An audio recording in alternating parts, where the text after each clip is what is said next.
কাঁচা আম ফুরিয়ে যাওয়ার আগেই রোদে দেওয়ার ঝামেলা ছাড়া তৈরি করে নিতে পারি আমরা এই আচারটা।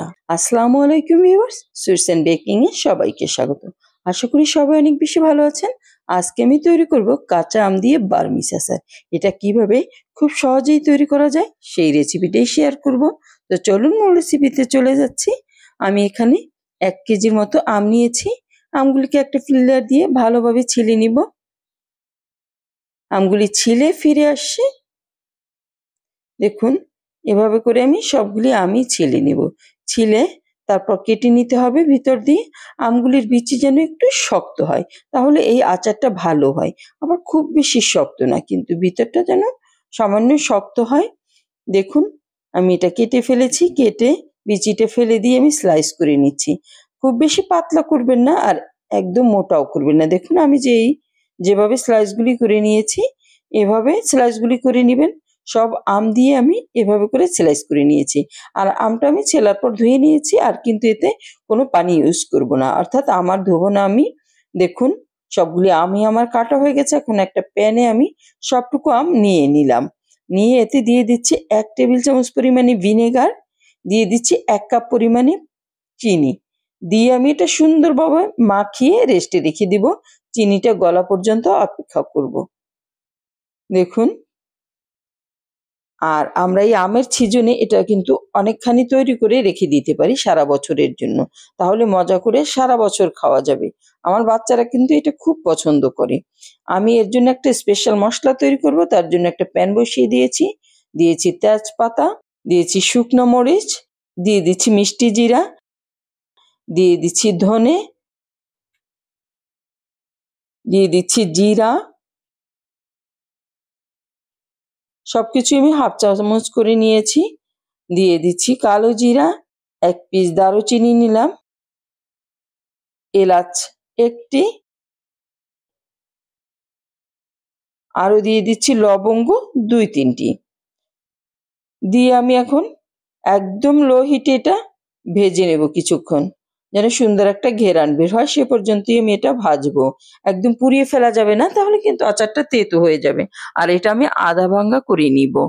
দেখুন, এই যে চিনিটা একদম গলে গেছে। আমি এখন চুলায় বসিয়ে দিয়েছি, কিন্তু চুলাটা এখনো জ্বালাইনি। এই যে একদম চিনিটা গলে গেছে। এখন চুলাটা অন করে দিয়ে আমি উল্টে পাল্টে মিক্স করে নিচ্ছি। আর এই আচারটা কিন্তু খুব বেশি নাড়ানাড়ি করা যাবে না, তাহলে ভেঙে যেতে পারে। দেখুন, আমি এতে দিয়ে দিলাম স্বাদ মতো লবণ, দিয়ে দিচ্ছি হলুদের গুঁড়া 4-এর 1 চা চামচ পরিমাণে, দিয়ে দিচ্ছি লাল মরিচের গুঁড়া 4-এর 1 চামচ পরিমাণে। দিয়ে আমি সুন্দরভাবে এটা মিক্স করে নিব।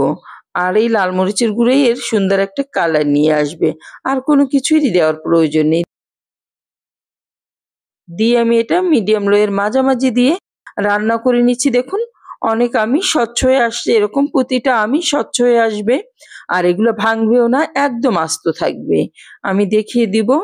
দেখুন, এই যে এটা তৈরি হয়ে গেছে প্রায়। একদম শেষ পর্যায়ে চলে আসছি। সে পর্যায়ে আমি যে গুঁড়া মশলাটা তৈরি করেছিলাম সেটা দিয়ে দিচ্ছি। যে সব দিকে দিয়ে একটু ঝাঁকি দিয়ে নাড়িয়ে নিতে হবে প্যানটা। আর যা 2-1টা আছে এখনো স্বচ্ছ হয়নি, ও গরমেই স্বচ্ছ হয়ে যাবে। দেখুন, আমি একটু দেখিয়ে দিচ্ছি এটা কেমন হয়েছে। এই যে একদম স্বচ্ছ, কিন্তু ভাঙে নাই, কিন্তু কোনো আচারই ভাঙে নাই একদম। এই যে আস্তই আছে, সবগুলি তো তৈরি হয়ে গেল আমার কাঁচা আমের বার্মিজ আচার। এই আচারটা খুবই টেস্টি হয়, কিন্তু আপনারা বানিয়ে সারা বছর ফ্রিজে সংরক্ষণ করে রাখতে পারেন। দেখুন, আমি একটা সার্ভিং ডিশে সার্ভ করে দিচ্ছি। আশা করি আজকের এই রেসিপিটা আপনাদের কাছে অনেক বেশি ভালো লাগবে। আর ভালো লাগলে আমার ফেসবুক পেজটি এবং ইউটিউব চ্যানেলটি সাবস্ক্রাইব করে রাখবেন, ফলো দিয়ে রাখবেন, যেন আমার নতুন নতুন রেসিপিগুলি সহজে আপনাদের কাছে পৌঁছে যায়।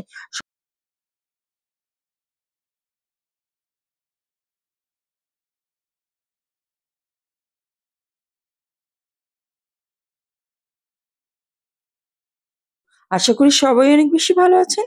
আজকে আমি তৈরি করব কাঁচা আম দিয়ে টক মিষ্টি জ্যাম বা জেলি। তো চলুন মূল রেসিপিতে চলে যাচ্ছি। আমি এখানে নিয়ে নিয়েছি 3টা আম। আম 3টাকে আমি ছিলে ভালোভাবে ধুয়ে পরিষ্কার করে নিয়েছি। এখন একটা গ্রেটার দিয়ে ভালোভাবে এটা গ্রেট করে নিচ্ছি। আপনারা চাইলে বটি দিয়েও এটা কুচি করে নিতে পারেন, যার যেমন সুবিধা। আমার গ্রেট করা হয়ে গেছে দেখুন এরকম। এখন আমি আম মেপে নিব এখানে কতটুকু আম হয়েছে। দেখুন চুলায় আমি একটা প্যান বসিয়ে দিয়ে দিচ্ছি আম। এখানে আমার 2 কাপের মতো আম হয়েছে।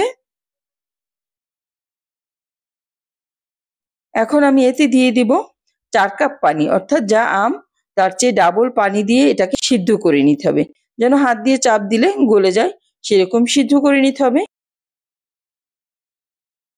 আমার এখানে 4 কাপ পানি দেওয়া হয়ে গেছে। এখন আমি চুলাটা অন করে দিলাম। অন করে দিয়ে এটাকে ভালোভাবে সিদ্ধ করে নিচ্ছি। আপনারা চাইলে ঢাকনা দিয়ে নিতে পারেন। তারপর চুলার মিডিয়াম হিটে এটা ভালোভাবে সিদ্ধ করে নিবেন। মাঝে মাঝে নাড়া দিয়ে দিতে হবে। দেখুন এটা ফুটে উঠেছে। আমরা কিন্তু আমের সিজনে কাঁচা আম দিয়ে বিভিন্ন রকমের আচার, জ্যাম, জেলি এসব তৈরি করে সংরক্ষণ করে রাখতে পারি। যা যখন আমের সিজন থাকবে না তখন এর স্বাদ আমরা অনায়াসে উপভোগ করতে পারবো। তাহলে দেখুন আমার আম একদম সিদ্ধ হয়ে গেছে। হাত দিয়ে চাপ দিলেই গলে যায়। আমি এখন এটা ছেঁকে নিব। এর আমের পিউরিটা আমি এই জেলি তৈরিতে ইউজ করব না। আজকে আমি জেলিটা কোনো ধরনের আগার আগার বা জেলেটিন ছাড়াই তৈরি করব। শুধু চিনি আর সামান্য ফুড কালার দিয়ে আমি দেখুন চেপে এর পানির অংশটা নিয়ে নিচ্ছি জেলি তৈরি করার জন্য। আর এই পিউরিটা দিয়ে আপনারা চাইলে আম পান্না কিংবা আমের চাটনি, আবার আমসত্ত্ব অনেক কিছুই তৈরি করে নিতে পারেন। অর্থাৎ একই আম দিয়ে 2 রেসিপি। আমি এখন চুলায় বসিয়ে দিয়েছি এবং এতে দিয়ে দিচ্ছি 2 কাপ পরিমাণে চিনি। আমার এখানে 2 কাপ পরিমাণে আমের যে পানিটা তা হয়েছে। আর এজন্য যে পরিমাণ পানি হবে আমের টক পানি সে পরিমাণই দিয়ে দিতে হবে চিনি। দিয়ে দিচ্ছি 2-3 ফোঁটা ফুড কালার দিয়ে এখন ভালোভাবে এটাকে ফুটিয়ে নিব। আর আপনাদের দেখিয়ে দিব যে এটা ফুটানো কখন বন্ধ করবেন চুলাটা। এটা ভালোভাবে নেড়ে চেড়ে ফুটিয়ে নিতে হবে। যখন কিছুটা টেনে আসবে আর জমে যাবে তখনই এটা একদম পারফেক্টভাবে তৈরি হয়ে যাবে। আমি ফুটিয়ে নিচ্ছি। 15 থেকে 20 মিনিটের মতো ফুটালেই হবে। খুব বেশি সময় ফুটানোরও প্রয়োজন হবে না। দেখুন এটা অনেকটাই ঘন হয়ে এসেছে। ভিনেগার দিয়ে দিচ্ছি 2 টেবিল চামচ পরিমাণে। এটা যখন একতারের মতো কনসিস্টেন্সি হবে কিংবা কোনো পাত্রে তুলে যখন দেখবেন যে 30-40 সেকেন্ড রাখার পরই এটা একদম জমে গেছে, তখন বুঝবেন যে এটা পারফেক্টভাবে রান্না হয়ে গেছে। তখন তুলে ফেলতে হবে। আপনারা জারে সংরক্ষণ করে নিতে পারেন। আর এটাতে কিন্তু আমি কোনো ধরনের আগার আগার বা কোনো ধরনের প্রিজারভেটিভ ইউজ করিনি। এছাড়াই আপনারা বছর খানেকের মতো ফ্রিজে সংরক্ষণ করে রাখতে পারবেন। আমি এর কনসিস্টেন্সি দেখিয়ে দিচ্ছি দেখুন। একটা পাত্রে আমি দিয়ে দিচ্ছি। এটা 30-40 সেকেন্ড পর আপনাদেরকে দেখিয়ে দিব যে জমে গেল কিনা। আমি চেক করে নিচ্ছি। এই যে 30 সেকেন্ডের মতো হয়ে গেছে। এটা একদমই দেখুন জমে গেছে। আমি হাত দিয়েও এই দেখিয়ে দিলাম যে এটা জমে গেছে। এখন আমি এটা পাত্রে সংরক্ষণ করব। আমি 2টা পাত্র নিয়েছি। এতে দিয়ে দিচ্ছি। দিয়ে ঠান্ডা হওয়ার পর আমি ফ্রিজে রেখে দেব 4-5 ঘন্টার মতো। এতে এটা ভালোভাবে জমে যাবে। দেখুন এই যে একদম সুন্দরভাবে জমে গেছে আমার কাঁচা আমের জেলি। আপনারা এটা বাসায় বানিয়ে খেতে পারেন কিন্তু কোনো ধরনের প্রিজারভেটিভ বা কোনো ধরনের আগার আগার ছাড়াও। আমি এটা কেটেও একটু দেখিয়ে দিব আপনাদেরকে যে এটা কেমন হয়েছে। দেখুন একদম বাজারের মতো হয়েছে। আমি একটু ব্রেডে লাগিয়ে দেখিয়ে দিচ্ছি। এটা আমরা সকালের নাস্তায় কিংবা বাচ্চাদের টিফিনে যেকোনো সময়ই এটা খেতে পারি। আশা করি আমার এই সহজ রেসিপিটা আপনাদের কাছে অনেক বেশি ভালো লেগেছে। সবাই অনেক বেশি ভালো থাকবেন। আল্লাহ হাফেজ।